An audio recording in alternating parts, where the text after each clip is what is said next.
Cerita ini fakta atau fiksi? Silakan putuskan sendiri.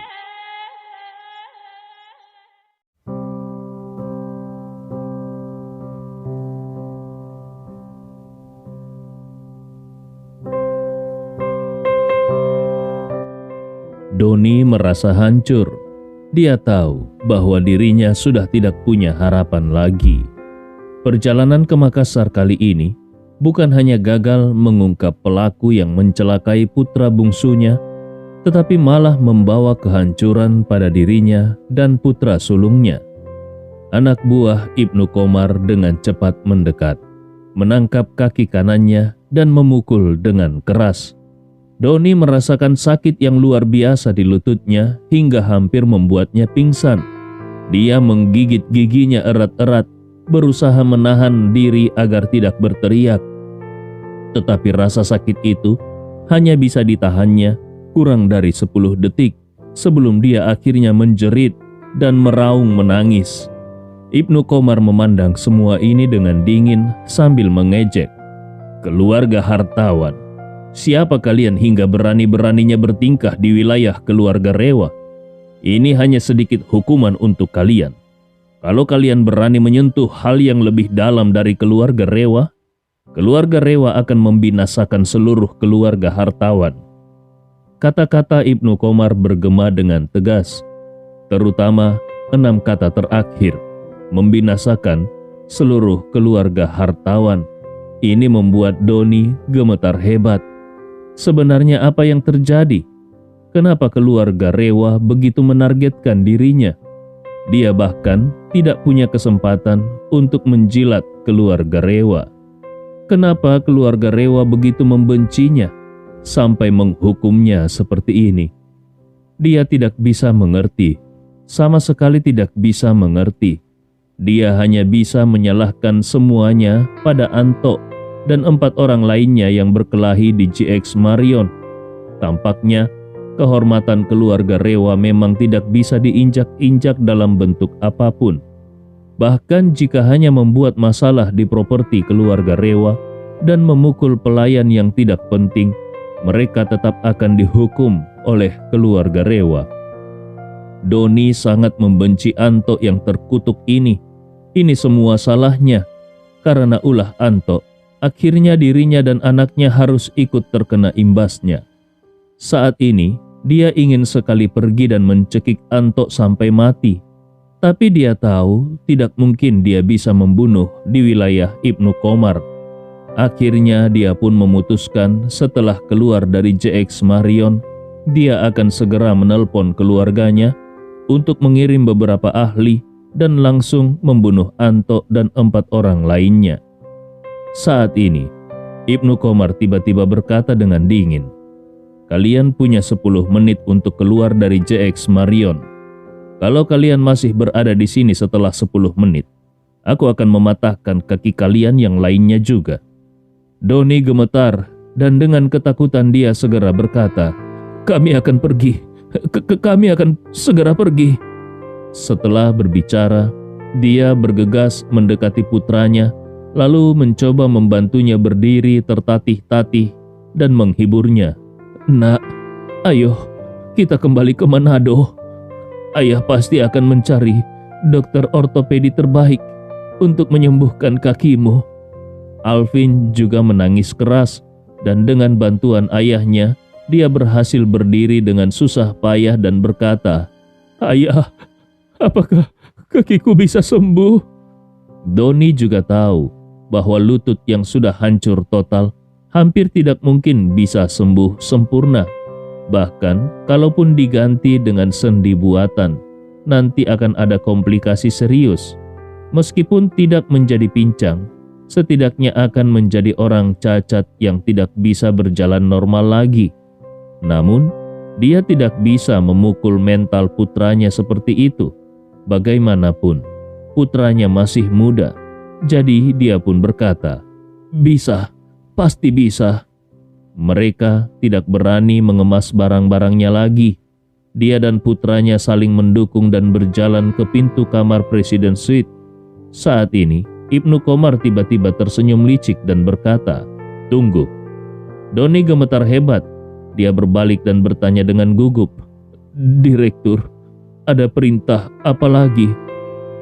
Ibnu Komar menunjuk Anto dan 4 orang lainnya yang tergeletak di lantai. Lalu dia berbicara dengan dingin, "Kalian berdua, seret kelima pengawal kalian keluar dari sini. Jangan kotori JX Marion." Doni begitu marah sampai hampir muntah darah. Butuh beberapa saat baginya untuk kembali sadar. Lalu dia berkata dengan terbata-bata, "Direktur, kelima orang ini sudah tidak ada hubungannya lagi dengan keluarga hartawan. Kau bebas untuk memperlakukan mereka sesukamu, bunuh, atau apapun, terserah padamu." Ibnu Komar dengan dingin berkata, "Apakah kau lupa apa yang aku katakan tadi? Kelima orang ini memiliki seni di dahi mereka. Bawa mereka kembali ke keluarga hartawan. Rawat mereka dengan baik dan pastikan mereka tetap hidup. Jangan biarkan mereka mati, apalagi menghilangkan seni di dahi mereka. Mengerti?" "Seni?" Doni dengan penuh kebencian memandang Anto dan yang lainnya. Setiap huruf di dahi mereka seperti pisau tajam yang menusuk hatinya. Sekarang Ibnu Komar memerintahkannya untuk membawa kelima orang ini pulang dan merawat mereka. Ini benar-benar penghinaan besar. Namun, dia tidak berani menunjukkan kemarahan sedikit pun. Apalagi yang bisa dia lakukan? Dia hanya bisa menerimanya. Dia harus membawa mereka pergi dan kemudian membuat mereka menghilang begitu sampai di Manado. Sementara berpikir seperti itu, Ibnu Komar menambahkan, "Oh iya, aku hampir lupa mengingatkanmu. Bawa kelima orang ini kembali rawat mereka. Rawat mereka dengan baik dan kirim mereka ke Makassar secara berkala untuk pemeriksaan. Kalau salah satu dari mereka mati, aku akan mengambil nyawa salah satu anakmu. Kalau 2 dari mereka mati, aku akan mengambil 2 nyawa anakmu. Kalau 3 dari mereka mati, nyawamu juga menjadi milikku." Doni gemetar dengan hebat. Kenapa Ibnu Komar begitu dendam pada keluarga hartawan? Kenapa dia harus menggunakan cara yang sangat menghina untuk mempermalukannya? Namun, dia tidak berani membantah Ibnu Komar sedikit pun. Dengan menangis dia mengangguk, "Baiklah, Direktur, aku akan melakukannya." Ibnu Komar akhirnya merasa puas dan berkata dengan dingin, "Baiklah, kalian berdua angkat mereka dan keluarlah." Doni memohon, "Direktur, kakiku patah, kaki anakku juga patah, dan sebelumnya dia juga mengalami patah tangan. Kami berdua ini orang cacat. Bagaimana bisa kami mengangkat kelima orang ini keluar? Tolong beri kami ampunan, atau tolong suruh beberapa anak buahmu untuk membantu mengangkat mereka keluar." Ibnu Komar bertanya dengan dingin, "Kau tidak mau mengangkat mereka? Kalau begitu, kalian berdua juga tidak perlu pergi. Akan aku patahkan tangan dan kaki kalian semua dan membiarkan kalian bertujuh berbaring di sini menunggu orang-orang keluarga hartawan menjemput kalian." Alvin langsung menangis keras, "Direktur, apa yang sudah kami lakukan sehingga membuatmu merasa tidak senang? Tolong beri kami kematian yang cepat saja. Jangan siksa aku dan ayahku lagi. Aku akan bersujud kepadamu." Sambil berbicara, Alvin yang patah kakinya berlutut dengan susah payah. Dia menopang dirinya dengan satu tangan dan terus bersujud. Dia benar-benar ketakutan, sangat ketakutan sampai mati. Ini bukan hotel JX Marion yang mewah. Ini neraka di bumi. Sekarang dia hanya ingin melarikan diri, kembali ke rumah, lalu mengunci dirinya dan merawat luka-lukanya sendiri. Pengalaman hari ini sangat memalukan. Dia bahkan tidak ingin keluar rumah selama beberapa tahun ke depan. Ibnu Komar tidak tergerak dengan sujud Alvin. Dia berkata dengan dingin, "Sudah kukatakan, bahwa kelima pengawal kalian ini keluar, atau kalian berdua akan menjadi seperti mereka. Hanya ada dua pilihan, pilihlah sendiri. Doni segera memohon dengan rendah hati, "Direktur, tolong jangan marah. Kami akan segera mengeluarkan mereka. Meskipun harus merangkak, kami akan menyeret kelima orang ini keluar." Setelah Doni benar-benar menyerah, ayah dan anak itu hanya bisa dengan wajah muram menundukkan kepala mereka dan mengerahkan segala upaya mereka untuk bersiap-siap mengangkat Anto dan yang lainnya keluar dari Hotel JX Marion. Namun, mereka berdua sudah menjadi cacat. Alvin lebih parah lagi, tangan dan kakinya patah, sehingga sangat sulit baginya untuk memindahkan kelima orang dewasa ini. Ibnu Komar berdiri dengan tangan terlipat, seperti menonton pertunjukan. Dia melihat kedua ayah dan anak itu mengerahkan seluruh kekuatan mereka untuk menyeret kelima orang itu ke alun-alun luar Hotel JX Marion. Setelah itu Ibnu Komar berbalik dan meninggalkan tempat kejadian. Dia meninggalkan kedua ayah dan anak yang hampir putus asa itu. Alvin menangis dan bertanya kepada Doni, "Ayah, apa yang harus kita lakukan sekarang? Aku ingin kembali ke Manado. Aku tidak ingin tinggal di Makassar lagi." Doni menggertakkan giginya dan berkata, "Aku akan segera menelpon kakekmu dan memintanya mengirim helikopter untuk menjemput kita." Sebenarnya Doni sudah sangat kecewa dengan kota ini. Dia hanya ingin segera pulang untuk merawat kakinya. Doni segera menelpon ayahnya dan mengadukan semua kejadian yang telah terjadi di sini. Setelah mendengarnya, ayah Doni sangat marah. Keluarga Rewa benar-benar terlalu berlebihan. Anak sulungnya dan cucu tertuanya dipatahkan kakinya. Tidak mungkin dia tidak marah. Namun setelah marah, dia menghela nafas dan berkata, "Tunggu saja. Aku akan segera menghubungi perusahaan penerbangan di Makassar dan menyewa helikopter untuk menjemput kalian." Doni juga tahu, meskipun ayahnya sangat marah, tapi tidak ada yang bisa dilakukan. Bagaimanapun, posisi keluarga hartawan di hadapan keluarga Rewa hanya seperti semut. Dia tidak memiliki kekuatan untuk melawan. Beberapa menit kemudian, ayah Doni menelpon kembali dan memberitahu Doni, helikopter sudah ditemukan. 15 menit lagi akan sampai di sana untuk menjemput kalian. Doni hampir menangis. "Baik, ayah." Dia tidak pernah mengalami penghinaan sebesar ini seumur hidupnya. Dan sekarang dia merasa seperti seorang anak yang dipermalukan di luar dan hanya ingin segera pulang. Setelah menutup telepon, dia berkata kepada Alvin, "Kakekmu sudah mengatur helikopter. 15 menit lagi akan sampai."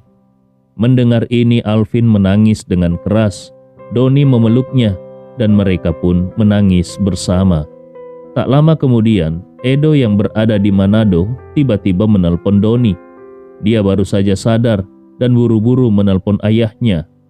Doni tidak menyangka anak bungsunya akan menelponnya. Bagaimanapun, Edo telah sangat terpuruk belakangan ini dan selalu berpikir untuk mati atau bunuh diri. Dia sangat terpuruk sehingga tidak mau bertemu siapapun atau berbicara dengan siapapun. Entah kenapa kali ini Edo menelponnya. Apakah Edo mendengar tentang apa yang terjadi pada dirinya dan Alvin dan menelpon untuk menghibur mereka? Dengan pemikiran ini, Doni merasa sedikit terhibur. Namun, saat telepon tersambung, dia langsung mendengar suara Edo yang sangat panik. "Ayah, ini tidak baik. Kakek baru saja terkena serangan jantung." Doni berseru, "Apa? Apa yang terjadi? Saat aku menelpon kakekmu tadi, suaranya masih baik-baik saja." Edo berkata, "Tadi seorang teman kakek menelpon dan memintanya untuk melihat video di internet. Aku mencarikannya dan setelah dia menontonnya, Dia langsung terkena serangan jantung. Sekarang, tim medis di rumah sedang berusaha menyelamatkannya. Syukurlah, nyawanya tidak dalam bahaya. Doni dengan panik berkata, "Video? Video apa? Apakah kakekmu menonton video horor yang menyeramkan?" Edo buru-buru berkata, "Bukan. Ada 2 orang dengan tulisan di dahinya yang membawakan acara komedi di aplikasi TokTok." Doni semakin tidak mengerti. Kemudian dia tiba-tiba bertanya, "Apa yang kau katakan tadi? Tulisan di dahi?" Edo buru-buru berkata, "Benar, mereka memperkenalkan diri. Dan yang satu bernama Jafar, lalu yang satunya lagi bernama Lukman." Doni semakin bingung. Apa yang terjadi dengan ayah dan anak itu? Doni baru sadar saat dia melihat Anto dan keempat orang lainnya kembali sebagai orang cacat dengan tulisan di dahi mereka. Dia terlalu terkejut hingga tidak bisa berpikir. Dia benar-benar melupakan Jafar dan anaknya. Kemana 2 orang itu pergi? Dengan bingung dia bertanya, apa yang dibawakan 2 orang itu? Bagaimana bisa mereka membuat kakekmu terkena serangan jantung? Edo berkata, "Aku melihat sedikit. Acara komedi mereka penuh dengan hinaan terhadap keluarga kita. Sangat mengerikan. Mereka tidak hanya mengejek aku yang mencium kotoran, tetapi juga mengejek ayah, kakak, ibu, dan kakek." Doni marah besar dan mengutuk, "Kurang ajar! Ayah dan anak itu benar-benar gila. Berani-beraninya mereka mengejek keluarga hartawan." Selesai bicara, dia langsung berkata kepada Alvin, "Cepat buka internet. Cari video acara komedi Jafar dan Lukman di aplikasi TokTok." Alvin sangat terkejut. Dia tidak tahu kenapa ayahnya tiba-tiba ingin melihat TokTok. Dia bahkan lebih bingung lagi kenapa Jafar dan Lukman bisa membawakan acara komedi di internet. Tapi dia tetap menurut. Dia mengeluarkan ponselnya, membuka internet, dan segera menemukan video yang sudah mendapatkan lebih dari 1 juta like. Secara naluriah dia membukanya, lalu suara Jafar dan Lukman segera terdengar. Doni juga buru-buru mendekat untuk mendengarkan. Dan semakin mereka mendengarkan, wajah ayah dan anak itu semakin pucat dan semakin parah. Setelah mendengarkan setengah, Doni sangat marah. Dia sangat ingin mencincang Jafar dan Lukman menjadi ribuan potong. Bukan hanya Doni yang marah, Alvin juga marah besar. Aksi komedi yang dilakukan Jafar dan Lukman seperti menempatkan seluruh keluarga hartawan di tanah dan menghina mereka tanpa ampun. Yang lebih tidak bisa mereka terima adalah karena video komedi itu diunggah ke aplikasi TokTok dan disebarluaskan ke seluruh pelosok. Karena keluarga hartawan adalah keluarga nomor 1 di Sulawesi, mereka cukup terkenal secara nasional. Video komedi ini secara terang-terangan mengejek, mengolok-olok, dan menghina mereka, sehingga langsung meledak di kalangan netizen. Para netizen penasaran, siapa 2 orang yang memiliki tulisan di dahi mereka ini? Kenapa mereka begitu berani menghina keluarga hartawan seperti ini? Apakah mereka tidak mencari masalah? Di sisi lain, para netizen sangat menikmati drama keluarga besar seperti ini, sehingga mereka mulai mengikuti video tersebut. Dalam sekejap, video ini mendapatkan perhatian besar. Sekarang, video tersebut menyebar luas di internet. Banyak orang yang membagikan, menyukai, dan mengomentari, bahkan membagikannya di aplikasi sosial media lainnya dan mencapai popularitas yang sangat tinggi. Doni hampir terkena Parkinson karena marah. Dia segera mengeluarkan ponsel dan menelpon salah satu orang bawahannya di Manado. Begitu tersambung, dia langsung berkata, "Aku ingin nyawa Jafar dan Lukman. Hari ini juga, malam ini juga." Bawahannya terkejut dan bertanya, "Tuan Doni, Apakah ini karena video di internet? Doni yang mendengar ini langsung menyadari betapa luasnya penyebaran video tersebut dan langsung memaki. Kenapa kau banyak bicara? Malam ini juga, temukan mereka berdua dan habisi mereka. Aku akan memberimu komisi yang besar. Tapi kalau kau tidak bisa menemukannya dan membunuhnya, aku yang akan membunuhmu. Bawahannya berkata, baik Tuan Doni, aku akan membawa 10 orang malam ini ke Makassar. Apapun yang terjadi, aku akan menemukan mereka dan membunuh mereka, demi membalaskan dendam untukmu. Namun Doni tidak tahu bahwa pada saat ini, keluarga Jafar sudah mengendarai mobil menuju jalan tol dan melarikan diri ke Jakarta. Setelah mengatur pembunuhan Jafar dan Lukman, Doni segera menelpon seorang teman. Begitu tersambung, dia langsung berkata, "Satria, apakah kau sudah melihat video di TokTok?" Temannya tidak bisa menahan diri untuk berkata, "Aku sudah melihatnya." "Hei, siapa yang berani menantangmu seperti ini?" Doni dengan dingin menjawab, "Jangan pedulikan itu. Aku sudah mengirim orang untuk membunuh mereka. Aku menelponmu untuk meminta bantuan." Satria berkata, "Katakanlah, bantuan apa yang bisa kuberikan?" Doni berkata, "Aku akan memberi 50 juta. Tolong hubungi perusahaan PR dan bantu aku menghapus video itu. Sebaiknya seluruh internet diblokir. Jangan sampai video itu menyebar lagi." Sekarang ini, selebriti dan pengusaha memiliki tim PR khusus.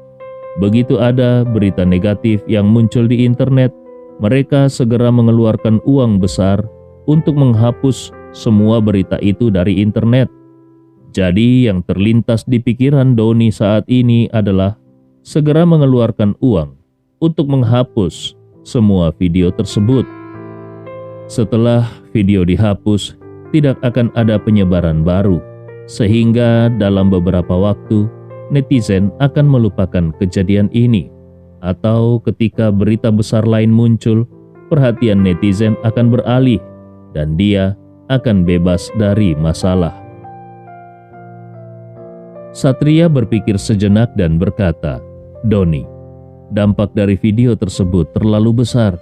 Untuk menghapus semuanya, 50 juta mungkin tidak akan cukup."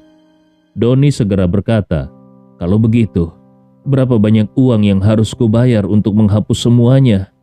Satria ragu sejenak dan berkata, "Begini saja, beri aku 70 juta. Aku pastikan video itu dihapus permanen dari sosmed." Doni langsung berkata, "Baik, aku akan segera mengatur pembayarannya." Tidak lama kemudian, Doni mengatur bagian keuangannya untuk segera mentransfer 70 juta kepada Satria. Saat Doni menunggu helikopter, video di TokTok sudah mulai dihapus. Sementara itu, Andi Rewa sedang berada di dapur. Dia memasak sambil melihat jumlah penayangan dan like video yang terus meningkat. Ponsel Lukman ada di depannya, dan akun sosial media TokTok milik Lukman hampir meledak dengan notifikasi. Andi Rewa sangat menyukai humor hitam yang dia buat ini. Dia merasa ini adalah cara yang sangat efektif untuk memberikan hukuman psikologis kepada keluarga hartawan.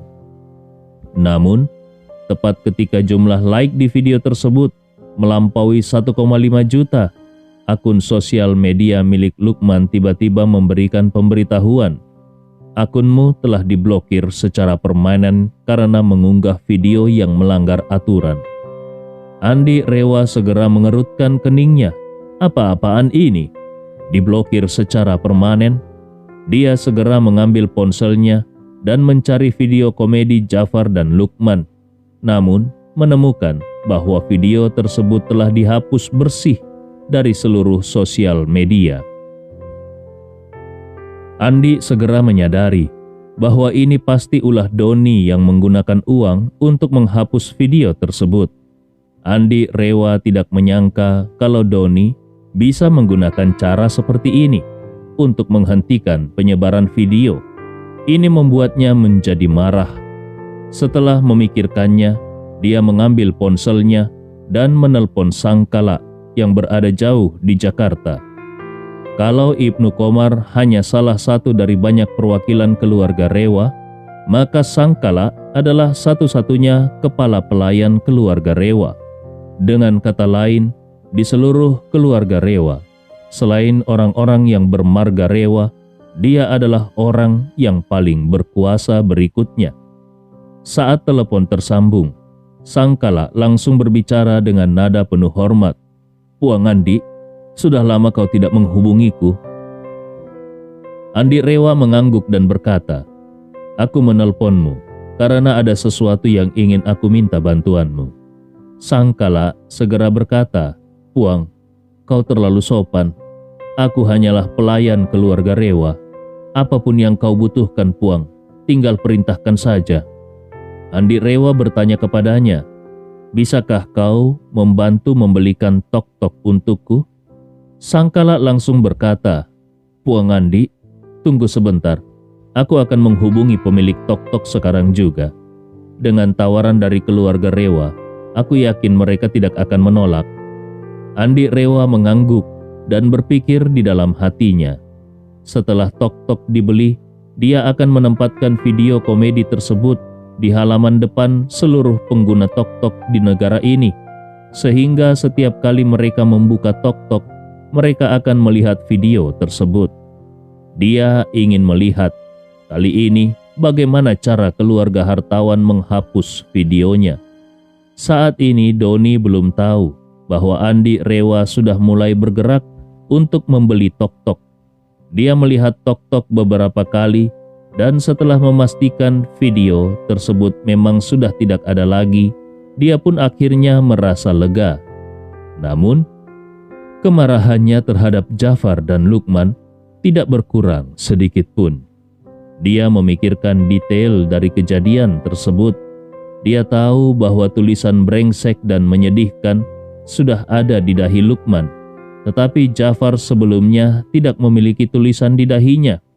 Saat dia bertemu dengan Jafar hari ini, dahi Jafar masih baik-baik saja. Ini berarti bahwa video tersebut mungkin dibuat setelah Anto dikalahkan dan dihancurkan oleh Andi Rewa. Dalam video itu juga jelas terlihat kalau ayah dan anak itu dipaksa untuk membuat video komedi tersebut.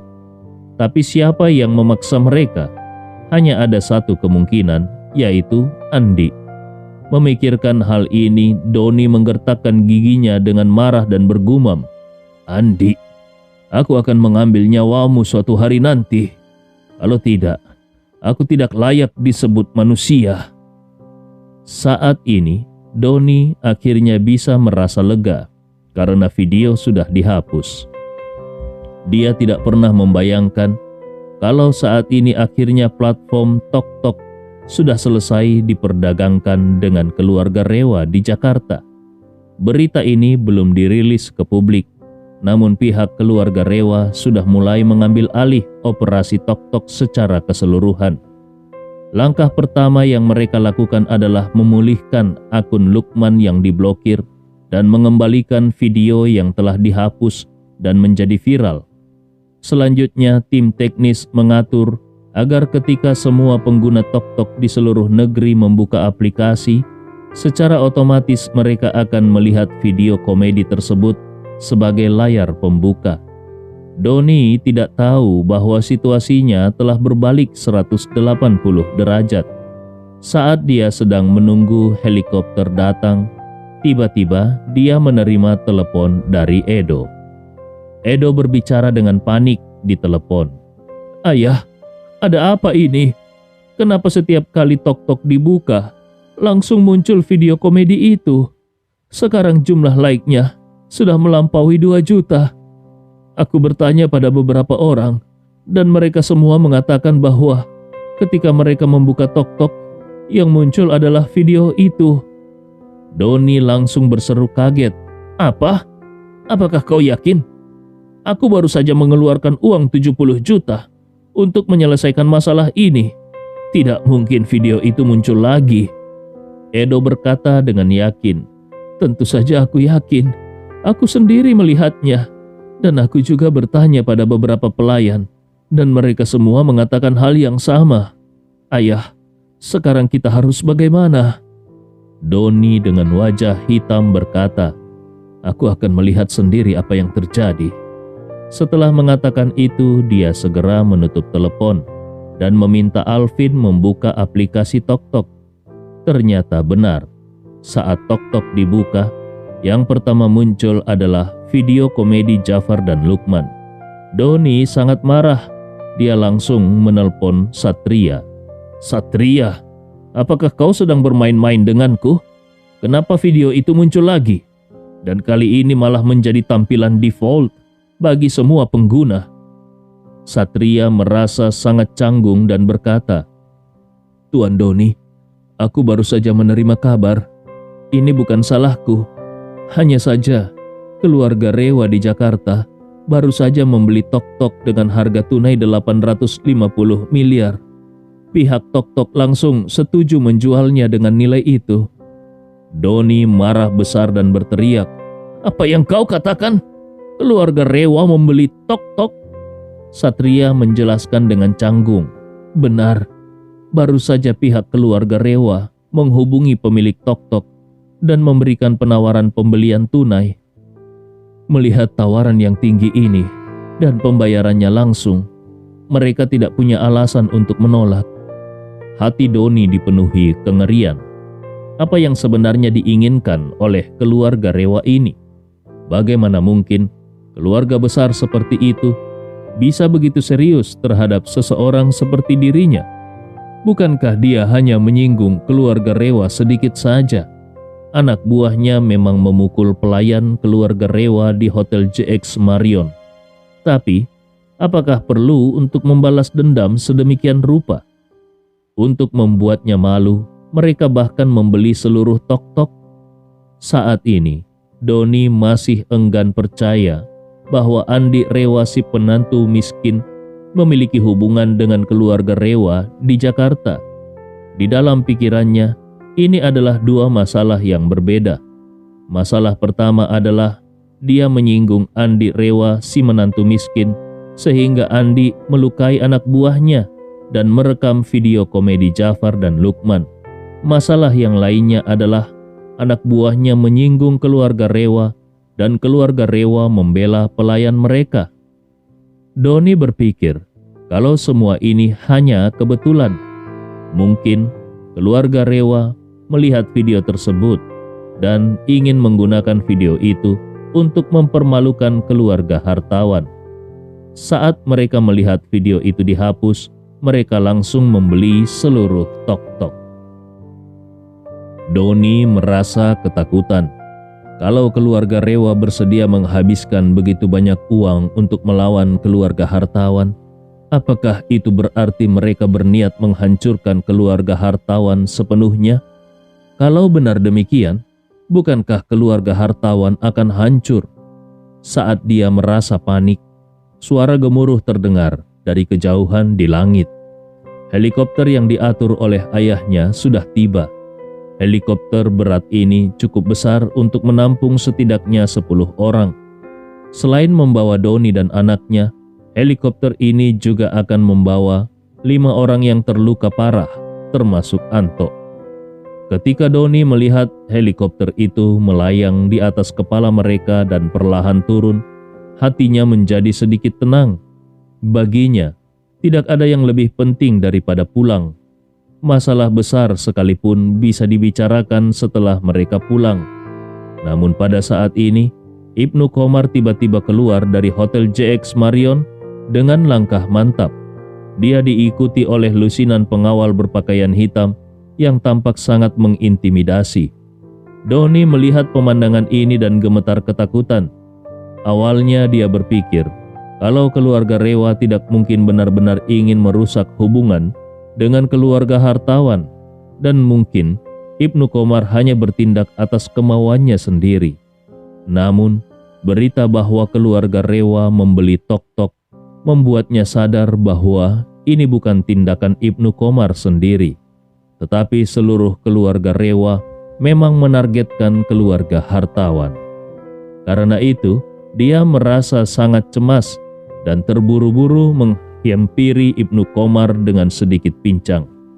Dia menundukkan kepala dan membungkuk. "Direktur, kami akan segera pergi dan tidak akan mengganggumu lebih lama lagi. Tolong maafkan kami dan tolong katakan kepada keluarga Rewa bahwa semua kesalahan adalah milik keluarga hartawan. Kami akan pergi ke Jakarta untuk meminta maaf secara langsung dalam beberapa hari mendatang. Mohon agar keluarga Rewa tidak membesar-besarkan masalah ini." Doni benar-benar ketakutan untuk mempermalukan keluarga hartawan. Dengan sebuah video, keluarga Rewa sampai bersedia mengeluarkan 850 miliar untuk membeli tok-tok. Kalau keluarga Rewa benar-benar ingin menghancurkan keluarga hartawan, siapa yang tahu kekuatan seperti apa yang akan mereka gunakan? Ibnu Komar memandang Doni dengan dingin dan berkata, "Suruh helikoptermu pergi dari sini. Jangan mendarat di wilayah JX Marion, atau aku akan membongkar helikoptermu dan mematahkan kaki yang lain milikmu dan anakmu. Aku akan membuatmu merangkak keluar dari Makassar." Doni hampir hancur secara emosional. Helikopter sekarang berada tepat di atas kepala mereka. Begitu helikopter mendarat, mereka bisa mengangkat dirinya dan anaknya bersama dengan 5 orang lainnya ke dalam helikopter dan terbang kembali ke rumah dalam waktu kurang dari 10 menit. Namun Ibnu Komar bahkan tidak mau memberikan sedikit keringanan ini kepadanya. Dengan putus asa, Doni memohon, "Direktur, kau bisa melihat sendiri, aku dan putraku sudah cukup menderita. Tolong berbaik hati, tolong biarkan kami naik helikopter dan kembali ke Manado. Aku akan selalu mengingat kebaikan besarmu." Ibnu Komar mendengus dingin dan melambaikan tangannya. "Aku sudah mengatakan semuanya. Kalau sampai helikopter itu mendarat, aku akan menarik pilotnya dan mematahkan kakinya. Helikopternya tidak akan kau dapatkan, dan kau serta anakmu juga tidak akan punya kaki lagi." Doni merasa putus asa. Dia tahu sikap Ibnu Komar sangat tegas dan dia tidak akan mendapatkan bantuan apapun. Dia hanya bisa menghela nafas. Lalu dengan air mata mengalir di wajahnya dia berkata, "Tunggu sebentar, Direktur. Aku akan menghubungi pilotnya." Dengan terpincang-pincang, dia berjalan ke samping, meminta nomor telepon pilot dari perusahaan penerbangan dan menelpon pilotnya. Pilot menerima teleponnya dan buru-buru berkata, "Halo Tuan, aku akan mendarat sekarang. Mohon tunggu sebentar." Doni buru-buru berkata, "Jangan mendarat. JX Marion tidak mengizinkan helikopter mendarat di sini." Kemudian dia dengan cepat bertanya, "Apakah ada tempat lain di dekat sini yang bisa mendarat? Aku dan anakku tidak bisa berjalan terlalu jauh." Pilot berkata dengan canggung, Ada sebuah sekolah dasar 2 kilometer jauhnya dari sini. Kami bisa mengajukan izin untuk mendarat di lapangan sekolah itu. Itu tempat terdekat." Doni ragu-ragu sesaat. 2 kilometer. Dia dan anaknya pincang sehingga mereka tidak bisa mengemudi. Berjalan dengan jarak itu sepertinya terlalu jauh, bukan? Apalagi ada 5 orang lainnya yang harus mereka bawa. Dengan cepat dia bertanya, "Berapa banyak orang yang ada di helikopter?" 3 orang. Doni segera berkata, "Begini, aku akan memberi masing-masing dari kalian 2 juta. Setelah kalian mendarat di sekolah itu, tolong naik taksi dan jemput kami. Kami ada 7 orang di sini, dan semua kaki kami terluka." Setelah berpikir sejenak, pilot berkata, "Baiklah, tolong tunggu sebentar. Kami akan mendarat dan kemudian menuju ke sana." Akhirnya helikopter yang tergantung di atas kepala mereka naik dan terbang pergi. Doni menyeka air matanya dan berkata kepada Ibnu Komar, "Direktur, sekarang kau puas bukan?" Ibnu Komar memandangnya dengan jijik dan berkata, "Bawa anakmu dan segera pergi." Jangan seperti lalat yang terus muncul di hadapanku." Setelah selesai berbicara, Ibnu Komar berbalik dan pergi. Doni berjongkok di tempat, menutupi wajahnya, dan menangis tanpa suara. Kehormatan seumur hidupnya hancur berkeping-keping hari ini. Sementara itu, video komedi Jafar dan Lukman yang ada di TokTok terus menyebar dengan cepat, dan jumlah suka sudah mencapai lebih dari 3 juta. Video itu menjadi viral di seluruh jaringan. Cerita ini fakta atau fiksi? Silakan putuskan sendiri.